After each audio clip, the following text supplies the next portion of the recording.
नमस्कार स्टूडेंट्स, कैसे हो सभी। I hope you are fine. आज इस वीडियो के अंदर हम लोग डिस्कस करने वाले हैं यूपीएलटी ग्रेड कंप्यूटर साइंस के आपके एग्जाम के बारे में। जीएस पोर्शन जो कि 30 मार्क्स का आपका पोर्शन है, उसमें मैथ का कौन कौन सा सिलेबस यहाँ पे हमारे पास पूछा गया है, कौन कौन से सब टॉपिक्स कवर अप होने वाले हैं। तो एक सिलेबस का थोड़ा सा ओवरव्यू देखते हैं, कौन से टॉपिक हमारे पास ज्यादा इंपॉर्टेंट रहेंगे उसके बारे में समझते हैं। ठीक है, मैथ्स हालांकि बहुत ज्यादा हाई लेवल पे यहाँ पे नहीं पूछा गया, बिकॉज लास्ट ईयर के एग्जाम को अगर हम देखें तो 4-5 मार्क्स में ही पैटर्न देखने को मिल रहा है। बट सारी चीजें कवर हम यहाँ पे करने वाले हैं। सिलेबस के बारे में डिस्कस करते हैं, कुछ एक पीवाईक्यूज डिस्कस करते हैं, सो दैट आपको आइडिया लग जाए कि मैथ्स का पोर्शन किस तरीके से हमारा आने वाला या रहने वाला है। तो वेलकम टू गेट स्मैशर्स। मेरा नाम है Ankit Hooda. From the last 7 to 8 years में गेट स्मैशर को अपनी सर्विस प्रोवाइड करता आ रहा हूँ। एज अ टीचर मैं जानता हूँ कि टीचिंग एग्जाम किस तरीके से हैंडल करना है, किस तरीके से क्वेश्चंस आपके पूछे जा सकते हैं विद ट्रिक, उन सब के बारे में बात करेंगे। बिकॉज टेट क्वालिफाइड हूं मैं, second and third level both, तो मुझे पता है कैसे किस एग्जाम पॉइंट ऑफ व्यू में किस टॉपिक को कहां पे रोकना है, किस टॉपिक को कहां से स्टार्ट करना है।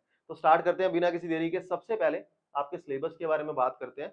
जैसा कि आपको हाईलाइट वहां पे दिया ही गया है कि आपका एलिमेंट्री मैथमेटिक्स आने वाले अप टू क्लास 10th। अब एलिमेंट्री मैथमेटिक्स तो अगर मैं सिंपल शब्दों में बोलूं ना तो सीबीएसई के सिलेबस को बोला जाता है, बट यहाँ पे वो एलिमेंट्री मैथमेटिक्स से उसके मीनिंग है जितना भी हमारा अर्थमेटिक का पोर्शन है, जितना भी हमारा अर्थमेटिक का पोर्शन है वो सारा का सारा यहाँ पे कवर अप होगा। सेकंड एलजेब्रा यहाँ पे कवर अप होगा और थर्ड हमारा ज्योमेट्री यहाँ पे कवर अप होगा। अब सबसे इंपॉर्टेंट अगर मैं लास्ट ईयर के पेपर को देखते हुए बोलूं तो यहाँ पे रहेगा एलजेब्रा। ठीक है, देखो जरूरी नहीं है कि आपका पेपर 3 नंबर का पिछली बार आया था तो इस बार ही 3 नंबर के मैथ पर, ऐसा जरूरी नहीं है, ज्यादा का भी आ सकता है। बिकॉज यहाँ पे कोई फिक्स इसने रेशो दिया ही नहीं हुआ कि जनरल स्टडी वो इतने रेशो में डालेगी, मैथ ऐसा कुछ भी नहीं है। तो प्रॉपर हर चीज की तैयारी आपको होनी चाहिए, बिकॉज मैथ पोर्शन बहुत ईजी आएगा, इतना हाई लेवल पे नहीं आएगा। ठीक है, तो हर टॉपिक डिस्कस करेंगे हम, जीरो से लेके हाई लेवल तक सारे क्वेश्चन डिस्कस करेंगे, सो दैट आप एग्जाम के क्वेश्चन बड़े आराम से हिला पाओ। तो सबसे पहले आपका जो पोर्शन है एलजेब्रा। अब एलजेब्रा के अंदर बहुत कुछ आ जाता है। एलजेब्रा के अंदर आपका पहला टॉपिक एंटर कर जाता है सर्च एंड इंडिसेस। ठीक है, दूसरा टॉपिक आपका एंटर कर जाता है जितने भी हमारे एक्सप्रेशन है, जितने भी हमारे पॉलिनोमियल है, उन सब के बारे में पढ़ना, उनकी डिग्रीज के बारे में पढ़ना, उनकी टाइप्स के बारे में पढ़ना, उनकी शॉर्ट ट्रिक्स के बारे में पढ़ना, उनकी जीरोस के बारे में पढ़ना। Then quadratic equation. फिर क्वाड्रेटिक इक्वेशन के बाद हमारे पास क्वाड्रेटिक फॉर्मूला हमें आना चाहिए, मिडिल टर्म स्प्लिटिंग हमें आनी चाहिए, बिना सोल्व किए नेचर ऑफ द रूट्स हमें आना चाहिए, बिना सोल्व किए हमें ये पता होना चाहिए कि दोनों साइन प्लस वाले आने वाले माइनस, मतलब सब चीजें यहाँ पे हमारे पास रहने वाली है।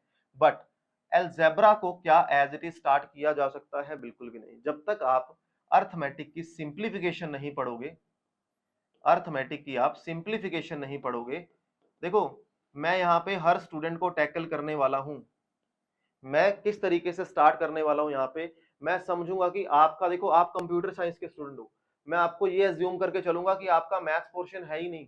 ठीक है, उस पोर्शन, उस एज्यूम वैल्यू से मैं स्टार्ट करने वाला हूँ, जीरो से मैं स्टार्ट करूंगा। अगर मैं सिंप्लीफिकेशन के रूल समझा रहा हूँ ना तो मैं प्लस माइनस से स्टार्ट करूंगा। ठीक है, मेरे कहने का मतलब है हर स्टूडेंट कवर होगा। कोई ऐसा नहीं है कि अगर आपके पास, आपको लगे कि सर मेरा मैथ्स तो बहुत वीक है, मैं किस तरीके से कवर अप कर लूँ, क्या ये पोर्शन छोड़ दूं? अरे मेरे लेक्चर देख लेना, कोर्स के अंदर जो भी लेक्चर आपको प्रोवाइड होंगे वो लेक्चर देख लेगा, मोर देन इनफ है, बहुत आराम से सारे क्वेश्चन हिलाओगे। ठीक है, तो सिंप्लीफिकेशन जिसके अंदर वी बोर्ड मास रूल आ जाता है हमारा। देखो सिंप्लीफिकेशन भी अब ना बहुत तरीके से होती है, कुछ स्टूडेंट वहां पे रूट डिवीजन मल्टीप्लाई सोल्व करने बैठ जाते हैं, नहीं, जस्ट अपने को क्या करना होता है, वी बोर्ड मास का रूल करना होता है फॉलो, और मैक्सिमम ऑफ द क्वेश्चंस आपके टैकल हो जाते हैं यूनिट डिजिट मेथड से, जहां पे हमारे पास आंसर जो है वो अलग दे रखे हो, और मैक्स ऑफ द क्वेश्चन हमारे एंटर कर जाते हैं डिजिट सम मेथड से। ठीक है, तो मुझे ज्यादा कैलकुलेशन पे इतना ज्यादा टाइम वेस्ट करने की जरूरत नहीं है। तो सिंप्लीफिकेशन हो गया। अब बिना सिंप्लीफिकेशन के आप एल्जेब्रा में एंटर नहीं कर सकते। ठीक है, कोई भी क्वाड्रेटिक इक्वेशन या आपके पास linear equation in two variable बनती है और वर्ड प्रॉब्लम के साथ बनती है, जिस वर्ड प्रॉब्लम में स्पीड डिस्टेंस टाइम का यूज हो, आप बिना उसके कॉन्सेप्ट के नहीं कर सकते। स्पीड डिस्टेंस टाइम में फिर दो चीजें और ऐड हो जाती हैं, बोट एंड स्ट्रीम। ठीक है जी, और आपके पास time and work, boat and stream के बाद ट्रेन वाला टॉपिक। तो जितने भी अर्थमेटिक के 15 to 20 टॉपिक्स हैं सारे कवर अप होंगे, और उस पॉइंट ऑफ व्यू से तक कवर अप होंगे कि यहां तक आप भी कर लोगे ना, मोर देन इनफ है। मतलब वो सारी चीजें मैं बताऊंगा लेकिन थोड़ा इजी करके बताऊंगा, so that her question her student का कवर अप हो। तो सारे सिंप्लीफिकेशन का डाटा आपको आना चाहिए। हालांकि इससे रिलेटेड बहुत सारे टॉपिक हैं, हमारे 15 से 20 टॉपिक बनते हैं, सबके सब हम पढ़ेंगे। नंबर सिस्टम पूरा आपको पता होना चाहिए, सबसे इंपॉर्टेंट चीज नंबर सिस्टम आपको पता होना चाहिए। आपकी जितनी भी क्वाड्रेटिक इक्वेशन, लीनियर इक्वेशन, उनके रूट्स, उनके शॉर्टकट, सब कुछ पता होना चाहिए। देन उसके बाद आप जंप करोगे आपके अलजेब्रा पे, ठीक है ना। तो हम सारी चीजें कवर अप करेंगे। तो यानी कि हमारी जो फर्स्ट प्रायोरिटी रहेगी वो अर्थमेटिक से हम लोग स्टार्ट करने वाले हैं, जंप करेंगे देन अलजेब्रा पे एंड देन ज्योमेट्री पे। और पोर्शन हमारे पास इंपॉर्टेंट कौन सा है, सेकंड एंड थर्ड, अगर मैं पीवाईक्यूज को देखता हूं तो। ठीक है जी। नाउ अब ज्योमेट्री आपकी दो तरह से होती है, एक तो हो गई आपकी 2D और एक हो गई 3D। अब 2D में क्या पोर्शन कवर अप होगा, जैसे लाइंस हो गया, ट्रायंगल्स हो गया, क्वाड्रिलेटरल हो गई, उनकी प्रॉपर्टीज हो गई, उनके शॉर्ट ट्रिक्स हो गए, उनके फॉर्मूलाज हो गए, एरियाज हो गए। 3D के अंदर मेनली वॉल्यूम एंड एरिया और डिफरेंट टाइप ऑफ फॉर्मूलाज, खास करके ऐसे 3D डायग्राम्स जो बहुत अजीब अजीब है, जिनके फॉर्मूलाज याद रखना थोड़ा मुश्किल है, जैसे पिरामिड हो गया, है ना, वो सब चीजें। तो सारी चीजें totally A to Z cover up आपको करवाई जाएंगी। तो ये तो हो गया सिलेबस की बात, ये सारी चीजें हम करने वाले हैं। ये ध्यान रखना, मैं फिर से एक ही चीज बोलूंगा, मैं जीरो से स्टार्ट करने वाला हूं और मैं आपको प्लस करता करता करता करता एग्जाम पॉइंट ऑफ व्यू तक लेकर के जाऊंगा। जिस स्टूडेंट का मैथ्स वीक है वो जीरो से स्टार्ट करेगा, जिस स्टूडेंट का मैथ एवरेज है वो भी बीच में टैकल होगा, जिस स्टूडेंट का मैथ एडवांस है वो भी बीच में कवर अप होगा। सारी चीजें मैं कराऊंगा। और जितने भी आपका अब लेक्चर रहने कैसे वाला है, सबसे पहली बात ये तो मैंने आपको बता दिया कि किस तरीके से हम लोग कवर अप करने वाले हैं। दूसरी सबसे इंपॉर्टेंट चीज, मैथ का जो हम पोर्शन है हम रिकॉर्डेड प्लस लाइव सेशन में करने वाले हैं। रिकॉर्डेड के अंदर मैं आपको, क्योंकि देखो मेन सब्जेक्ट मुझे भी पता है आपका कंप्यूटर साइंस है, आपका मेन फोकस वहां पे है, तो मैं आपको रिकॉर्डेड लेक्चर भी प्रोवाइड करूंगा। किसी भी टाइम कभी भी आप लेक्चर अटेंड कर सकते हो बड़े आराम से, जिसके अंदर हम लोग कॉन्सेप्ट डिस्कस करेंगे। ठीक है, कॉन्सेप्ट डिस्कस करेंगे, कॉन्सेप्ट के साथ में आपको उसकी ट्रिक बताऊंगा कि किस तरीके से हमें ट्रिक लगानी है, टाइम बचाना है, उस पे गेम है। और डिफरेंट टाइप ऑफ क्वेश्चंस की प्रैक्टिस करेंगे। जितने भी डिफरेंट टाइप के क्वेश्चन मेरे पास बनेंगे उनके बारे में भी हम लोग डिस्कस यहाँ पे करेंगे, सो दैट लाइव क्लास में जो आपकी क्लास होने वाली है, लाइव क्लास के अंदर हम लोग मेनली डिस्कस कर ले जितने भी हमारे पीवाईक्यूज हैं, इन्हीं तीन पोर्शन से लेकर के अलजेब्रा, अर्थमेटिक एंड जियोमेट्रिक। अब कौन से पीवाईक्यूज, जितने भी टेट एग्जाम है, आपके टीचिंग एग्जाम है, ठीक है, तो हर सेंट्रल गवर्नमेंट, हर स्टेट गवर्नमेंट के जितने भी एग्जाम है, उनके इन पोर्शन से पूछे गए सारे PYQs, max of the PYQs हम सारे इसमें डिस्कस कर लेंगे, सो दैट आपको आइडिया लग जाएगा टीचिंग एग्जाम में मैथ्स इन तीनों पोर्शन से आता कैसे। ठीक है जी। नाउ अब ये लास्ट ईयर का क्वेश्चन पेपर है, सो दैट आपको थोड़ा सा आइडिया हो जाए कि किस तरीके से आपका पेपर पूछा गया था। कहता है 25th नंबर क्वेश्चन था आपके लास्ट एग्जाम के अंदर, the area of the regular hexagon हमें निकाल करके दिखाना है अगर मुझे साइड गिवन है। अगर किसी रेगुलर हेक्सागन की मुझे साइड गिवन है तो वी नो दैट अगर रेगुलर हेक्सागन है means all sides are equal, तो वहां पे जस्ट अपने को फॉर्मूला क्या लगाना है, 3√3/2 ए स्क्वायर। सिंपल साइड प्लॉट करनी है, आंसर निकालना है, हमें प्रेजेंटेशन से मतलब नहीं है, टिक मार्क करो आगे बढ़ो। ठीक है ना, 3√3 डिवाइड बाय में 2 ए स्क्वायर, यानी कि इस पूरे का स्क्वायर कर दो, 2 का स्क्वायर 4 हो गया, √3 का स्क्वायर 3 हो गया, तो आंसर कितना आ गया, 3 दूना 6, 6 तिया 18, 18√3 is the correct answer all of you. 18√3 is the correct answer, tick mark करो आगे बढ़ो, टाइम वेस्ट करने की जरूरत नहीं है। Next question 6th number question आपके एग्जाम में पूछा गया, क्या कहता है, कहता है अगर इसकी वैल्यू मुझे पता है then find the value of this.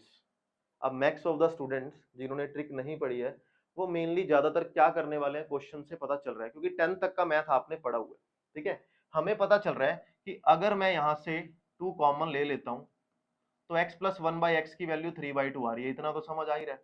मैंने 2 कॉमन लिया, वहां जाके डिवाइड कर दिया। अब मुझे पता है मुझे क्यूब निकालना है, तो apply cube on both side, दोनों तरफ क्यूब अप्लाई करो, क्या होगा a cube.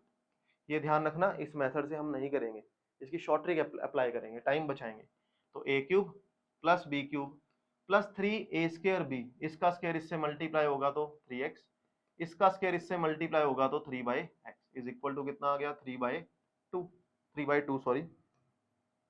Now x cube plus 1 में एक्स क्यूब, ये पूरी वैल्यू वहां जाके माइनस में कर दो, और जैसे ही माइनस में करोगे 3 कॉमन ले लेना, अंदर क्या बन रहा है, x प्लस 1/x बन रहा है, उसकी जगह मैं फिर से क्या प्लॉट कर सकता हूँ, 3/2।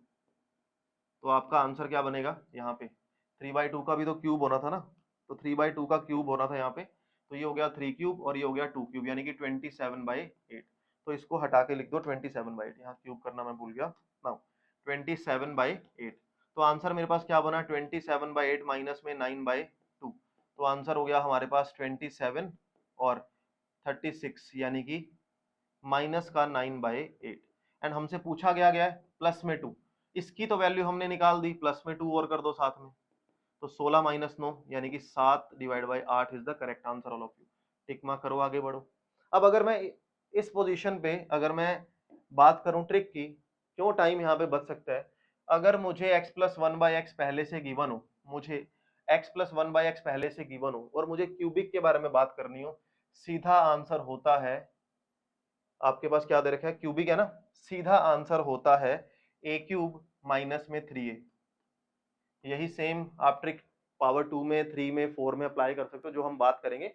पावर 3 के अंदर ये आपके पास हमेशा आंसर रहेगा, कुछ भी नंबर आ जाए। 3/2 है, प्लॉट कर दो, आंसर आ जाएगा।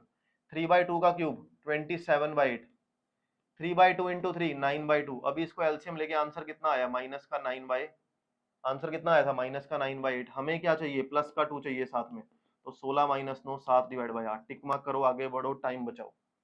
समझ आ रही है, थोड़ा सा आइडिया लग रहा होगा, कॉन्सेप्ट भी है यहाँ पे और आपकी ट्रिक भी है, दोनों चीजें कवर अप करेंगे। नाउ देखो नेक्स्ट क्वेश्चन है, if one of the zeros of the quadratic equation is 2 then the other root. यार एक जीरो दे रखी है, एक की डिमांड है, मैक्स ऑफ द स्टूडेंट के दिमाग में जा रहा है यार रूट का मतलब क्या होता है, एक ऐसा नंबर जिसको पॉलिनोमियल या जो भी आपकी इक्वेशन दे रखी है प्लॉट कर दो, वो राइट साइड से मैच हो जाए। पॉलिनोमियल के केस में हम जीरोस बोल देते हैं। अब 2 को मैं अगर प्लॉट करूंगा इस स्टेटमेंट में, तो हमें जीरो मिलेगा, तो वहां से पहले आप लोग p की वैल्यू निकालोगे। हालांकि ये सब नहीं करना अपन ने, ठीक है, हम शॉर्ट ट्रिक पे जाएंगे। तो 2x², अब मुझे क्या पता है x की जगह मैंने क्या प्लॉट कर दिया 2, तो यहाँ पे आ जाएगा 4 प्लस p इंटू में 2 प्लस का 4, 4 और 8 12, 12 वहां जाके माइनस हो गया, p की वैल्यू मेरे पास कितनी आ गई माइनस का 6।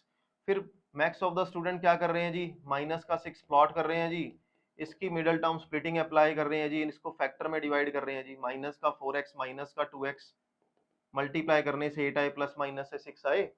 अगर मैं इन दोनों में से 2x कॉमन ले रहा हूँ, बच रहा है x माइनस 2, इन दोनों में से -1 कॉमन ले रहा हूँ, बच रहा है -2, x माइनस 2 प्लस का 4 है यहाँ पे, तो माइनस का 2 कॉमन लिया ना, x माइनस में 2। अगर मैं पहली ब्रैकेट को 0 के इक्वल रख देता हूँ और दूसरी ब्रैकेट को 0 के इक्वल रख देता हूँ, यहाँ से आंसर मेरे पास बन रहा है 2, यहाँ से आंसर बन रहा है मेरे पास 1।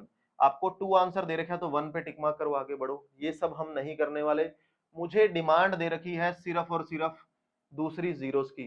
मेरे पास a x का कोफिशिएंट पड़ा है, b x स्क्वायर का कोफिशिएंट पड़ा है, x का कोफिशिएंट नहीं है, c पड़ा है। अगर मेरे पास a और c पड़ा है, वी नो वेरी वेल कि दो जीरोस की जब अगर मल्टीप्लाई होती है, product of the zeros is always equal to c by a। Class 10th में पढ़ा हुआ है हमने, पहली 0 2 है, दूसरी का पता नहीं है। c आपको दे रखा है 4, a दे रखा है 2, तो बीटा मेरे पास कितना आ जाएगा 4/2 और यहाँ 2 डिवाइड में चला गया, तो आंसर मेरे पास कितना आ गया 1। आंसर पे टिक मार्क करो, आगे बढ़ो, टाइम बचाएंगे। तो ये सारी चीजें हम लोग कोर्स में डिस्कस करने वाले हैं। आपको आइडिया लग गया होगा कि PYQs किस तरीके से दे रखे हैं, कौन कौन से टॉपिक यहाँ पे रहने वाले हैं।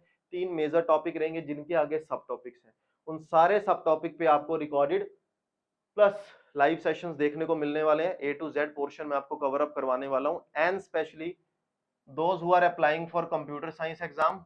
आपका जो फर्स्ट पोर्शन है डिजिटल लॉजिकल क्वेश्चन है, मतलब जो पोर्शन आपका कंप्यूटर साइंस का है, वहां पे 3-4 चैप्टर जो है ना आपके वो डिस्क्रीट मैथमेटिक्स से पूछे जा रहे हैं, जिनमें से आपका सबसे फर्स्ट चैप्टर है सेट्स, आपका दूसरा चैप्टर है रिलेशन, और रिलेशन से ही आगे सेकंड स्टेप बढ़ता हुआ तीसरा चैप्टर है हमारा फंक्शन, जहां पे मेनली डोमेन रेंज और मैपिंग के बारे में बात होती है, और फोर्थ चैप्टर हमारा है परम्यूटेशन, और नेक्स्ट है हमारा कॉम्बिनेशन।